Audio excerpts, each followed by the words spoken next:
Hello, and welcome to Community Voices, where we talk to Humboldt County's movers and shakers. Today's guest, Sergeant Leonard LaFrance of EPD's Community Safety Engagement Team. And now here's your host, Paul Bressoud.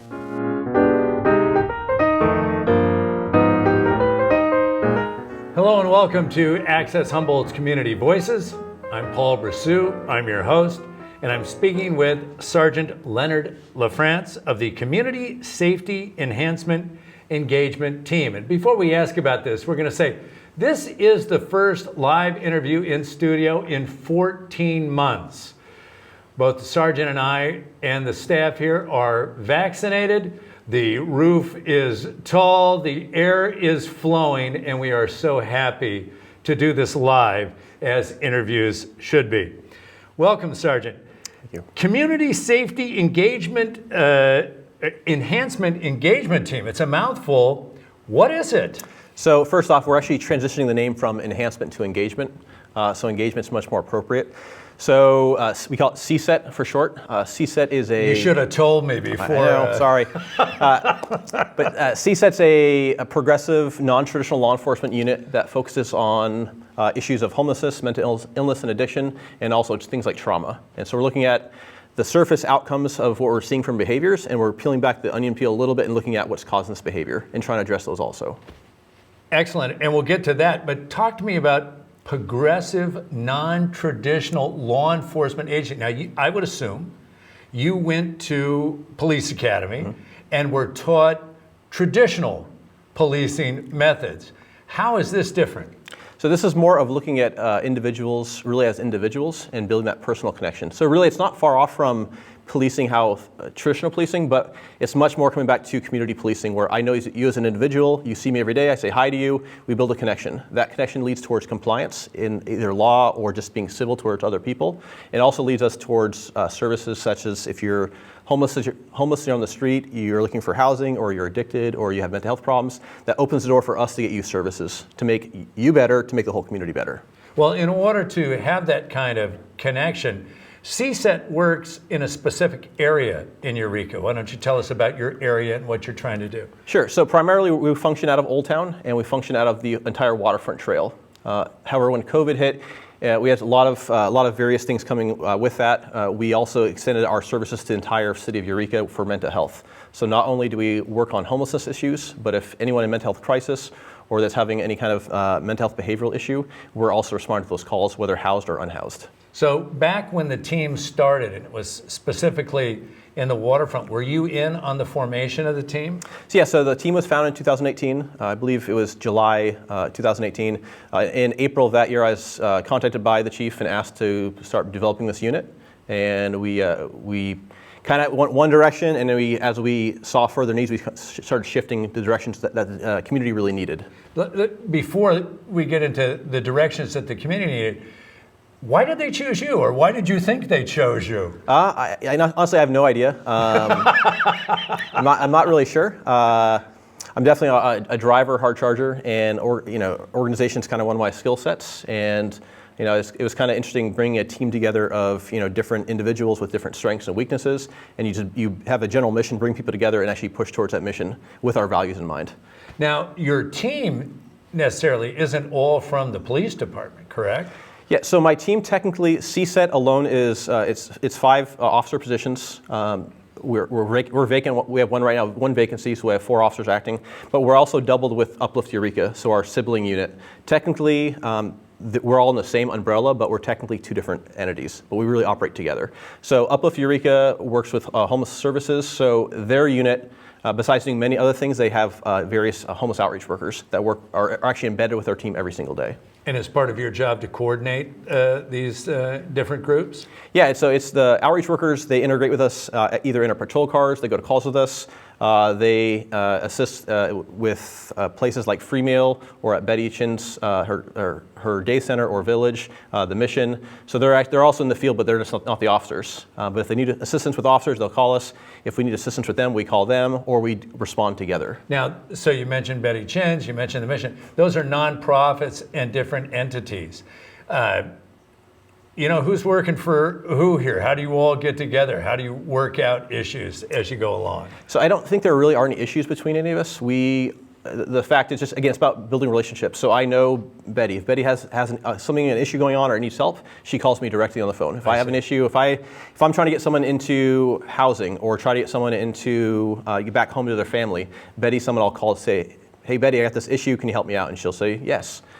Same with the mission. I talked with the manager down there pretty much, I wouldn't say every day, but every couple of days I speak with him about problems, if they need clothing, if they need food, what is the need that I can use my position to help them out. And the exact same thing with St. Vincent de Paul Free Dining Facility or Free Meal. We're down there pretty much every day, or at least our outreach workers are, and then we try to be there as much as possible because that's the largest service facility in Eureka. It fascinates me that, especially in this day and age when there's such polarization all over, that there's a realism to your mission statement and some of the information I've read, that a point of view to be compassionate on the homeless issue, but at the same time understand the realities of what may or may not be on the fringe of that. How does that work out? I mean, does that sound a fair way to state that?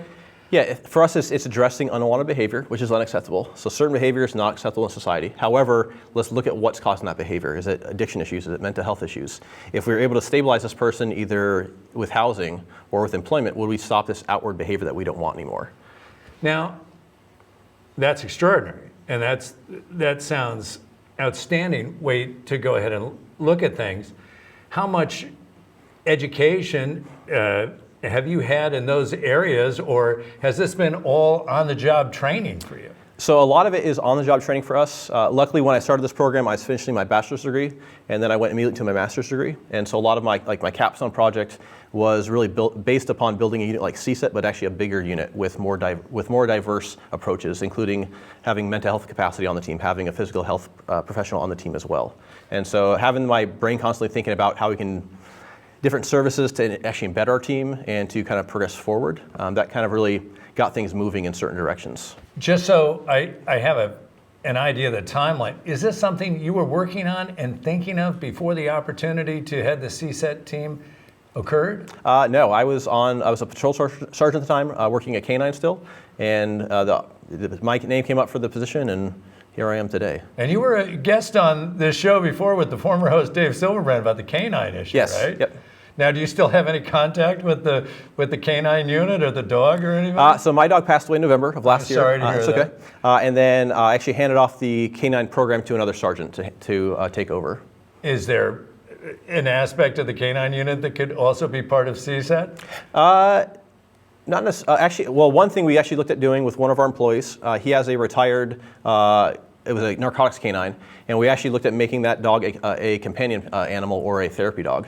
To actually go in the field with us and actually go to events where there's trauma possibly for a kid or for an adult to actually help calm the scene down further. Wow. Kind of crazy idea, right? But again, no, nothing's crazy. It seems great that the first thing that you sat down and said is that you're looking at alternative policing. That seems like a very positive idea. So does a dog that's a comfort dog seem crazy? No, I don't think that's crazy. It's definitely outside the traditional law enforcement box. But again, to address a lot of these issues, the traditional law enforcement approach is not going to work. We're not going to wrest our way out of these problems. The courts aren't going to solve our problems for us. So we have to look for more of a social aspect and kind of work at that angle as well. But there is overlap with law enforcement. There's definitely overlap because sometimes the solutions can't be found in the social work side, so we have to use the law enforcement side and then bring them back together. Now, talk to me about the challenges it is to think outside the traditional and to go ahead and to try to apply that to unique conditions that exist in a community. What has that been like for you? I think the biggest challenge initially is just overcoming people's almost bias towards us as cops. But again, I think once we were embedded with the homeless population, when we first began the unit, they got to know us by name. We actually give our cards out with our cell phone numbers. They would call us, text us, email us. If folks want to go to rehab centers, we were immediately able to streamline them into rehab centers.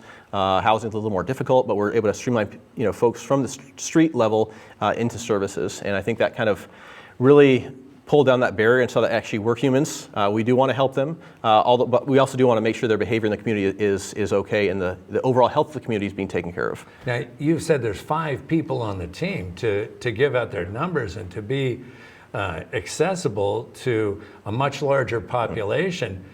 I mean, what's the workload for? So we operate 7 days a week. So on the team, there's a MIST officer who primarily is a mental health officer.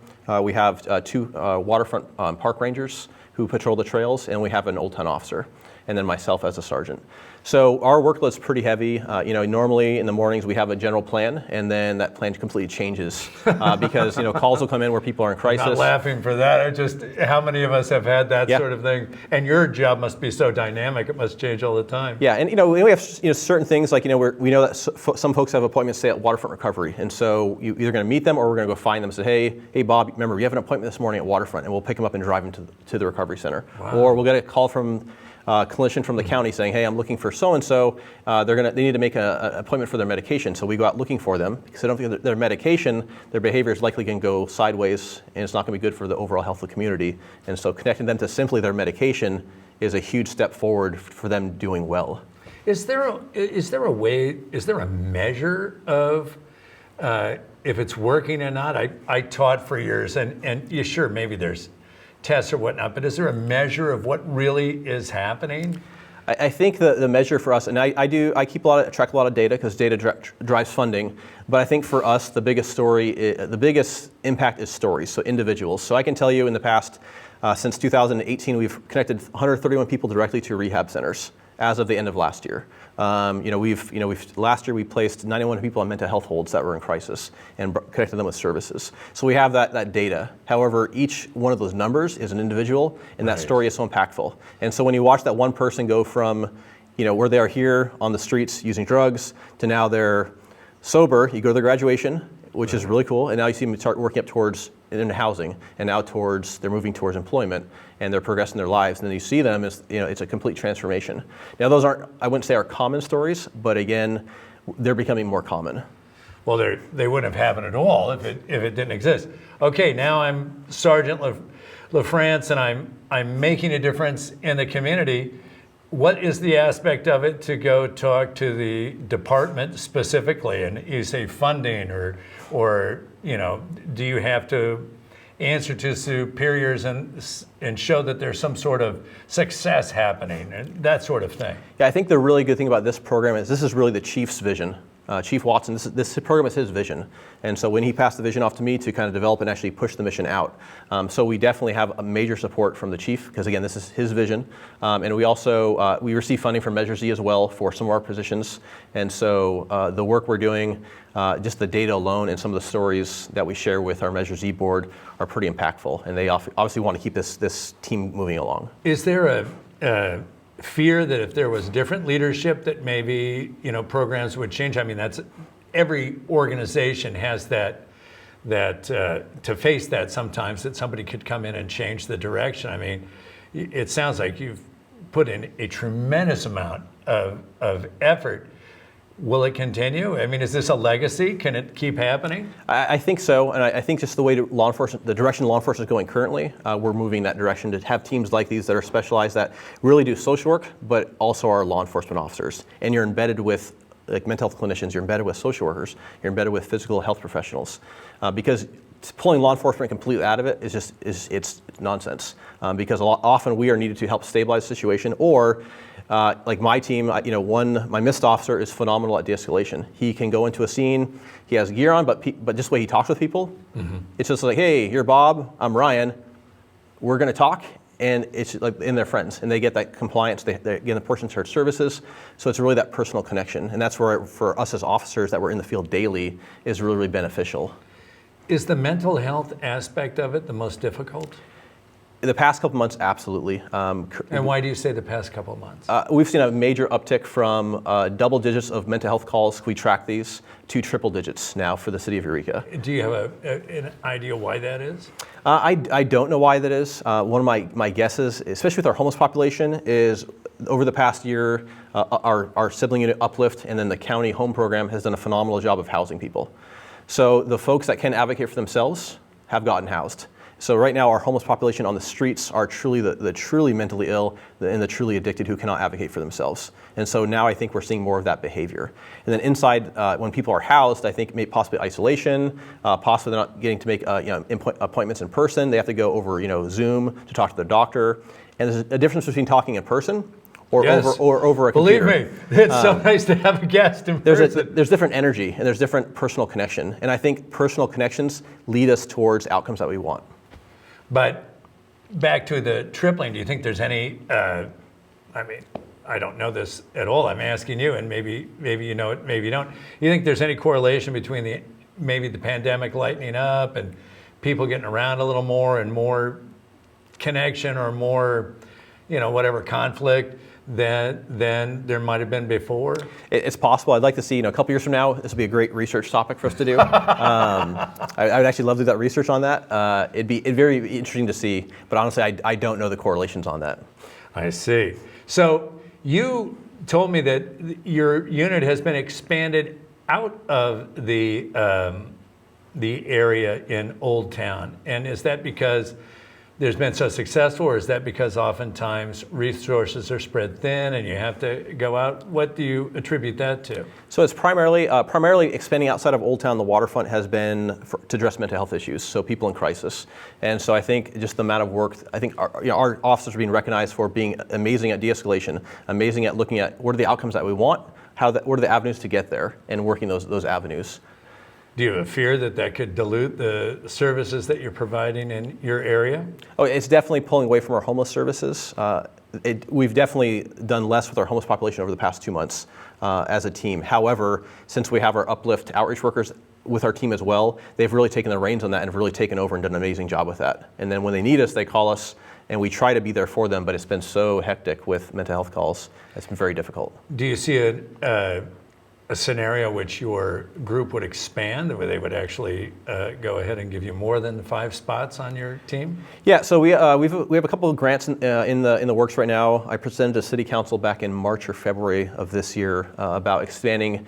So besides just having officers and our outreach workers, actually having a mental health part of the team and also a physical health part of the team. So if you're an individual who's homeless, you have mental health issues, you're obviously looking for housing, and you have physical health issues, I engage with you.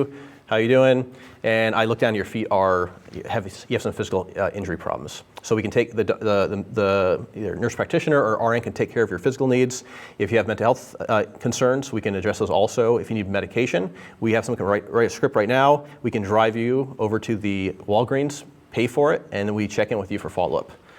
Do you have examples, and I ask this of guests a lot who are in governmental services, of other programs like this in California or around the country that you can talk to people and see what they're doing? I mean, I would imagine in these times that it is beneficial for police agencies to think outside the box and start different kind of programs. Is that something that is on your radar, connecting with other communities? Yeah, there are other teams. San Diego has, call them HOT teams, homeless outreach teams. Seattle had navigation teams, but I believe they cut those. So we're not the only game in town. I know that up in Portland they have Cahoots program, which is completely non-government, non-law enforcement involved, that handle most of their mental health calls. But Northern California, I've been at a couple conferences, and we by far are the most complex and dynamic team, probably north of the Bay Area. What makes it complex and dynamic? I mean, I understand what makes it dynamic. Why complex? Why would you use that word? So I think we're tackling multiple issues at the same time. And so we're addressing behavior, but we're also peeling back those onion peels, looking at the addiction issues, the mental health issues, and also like childhood trauma. And we're trying to understand those as well. And then how do we connect those folks that have these issues to other services? And so just the fact that we have a bigger team, we're able to get actually a little more done. I talked to some folks at the conference a couple of years ago in Seattle, and their team in the Bay Area consists of an officer and a clinician, 2 people. Wow. For their entire homeless population. So here in Seattle? That was in the Bay Area. In the Bay Area, yep. Still. And so here in Eureka, we have technically 5 officer positions, and we have 3 outreach workers, and plus we have a large slew of partners that we work with on a daily or weekly basis. Has this been the professional challenge of a lifetime? I'd say yes, but I also enjoy challenges.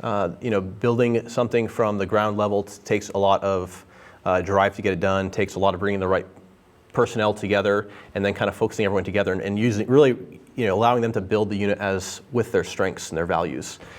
Is there a danger if something expands, it will lose that, that connectiveness that you have in the Old Town area?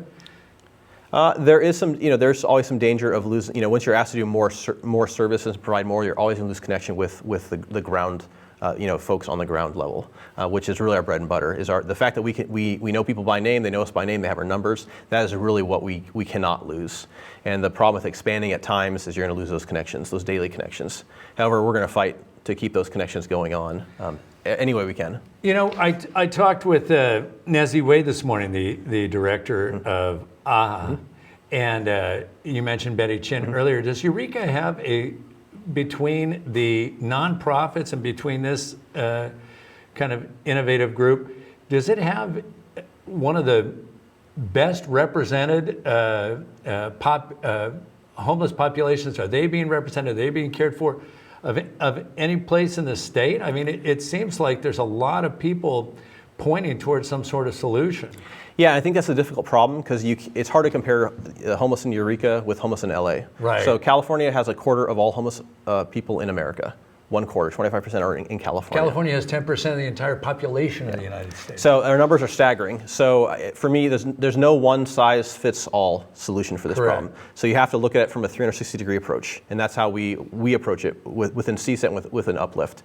And so there's certain things like Betty's Village is phenomenal, but it's not for everybody. The mission does great work, not for everybody. So we need to find these multiple different approaches that we find the right fit for the right person to get them moving that direction. Explain I love that statement you just made, the 360-degree approach. Explain to me, when you say a 360-degree approach, what are you meaning? I am saying there is no solution that should not be on the table, as long as it's moral, ethical, and within the law.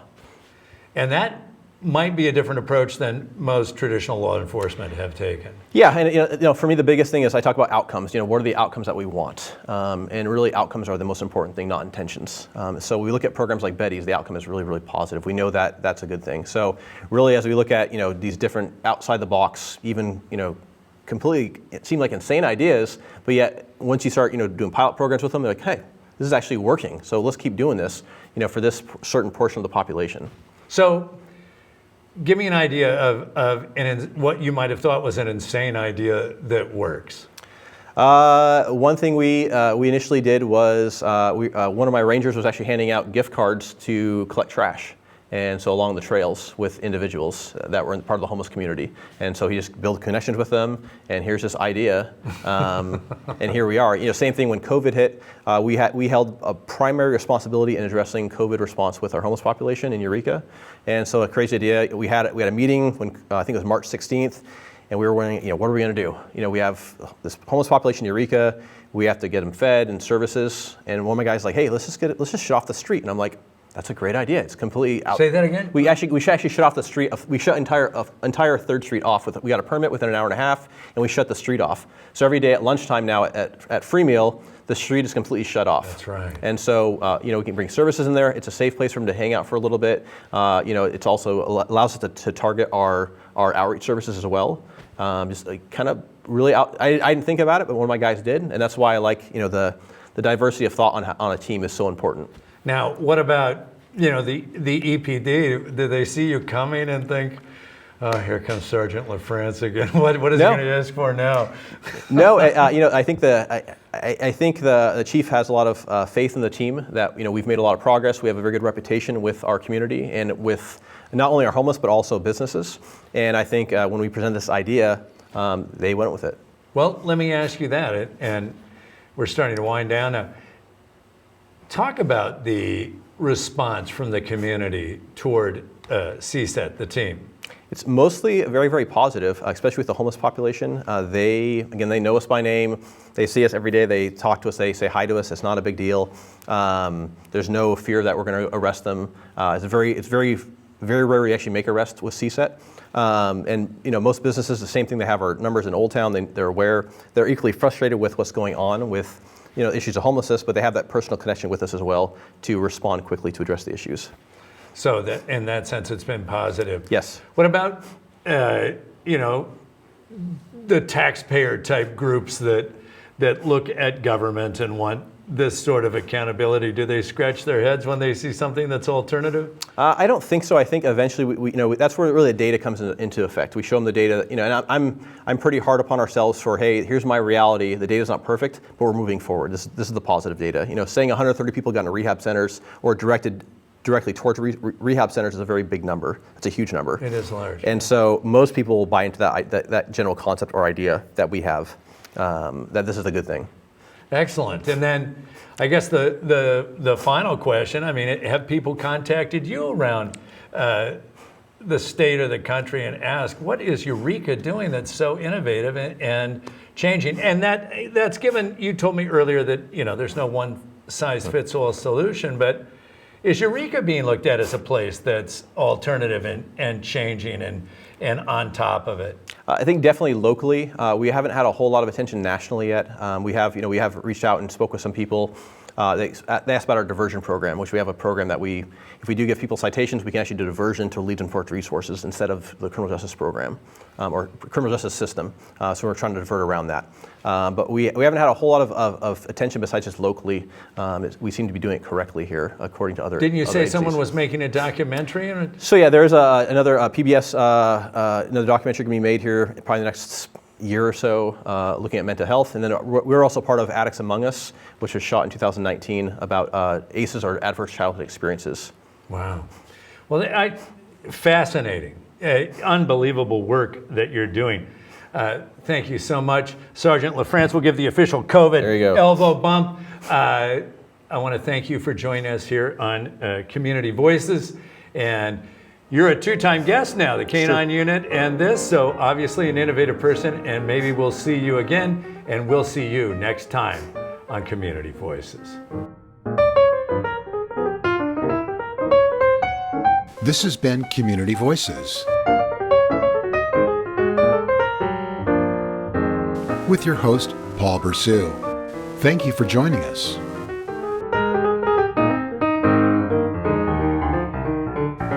If you represent a nonprofit organization and are interested in being a guest on Community Voices, send an email to info@accesshumboldt.net or call 476-1798.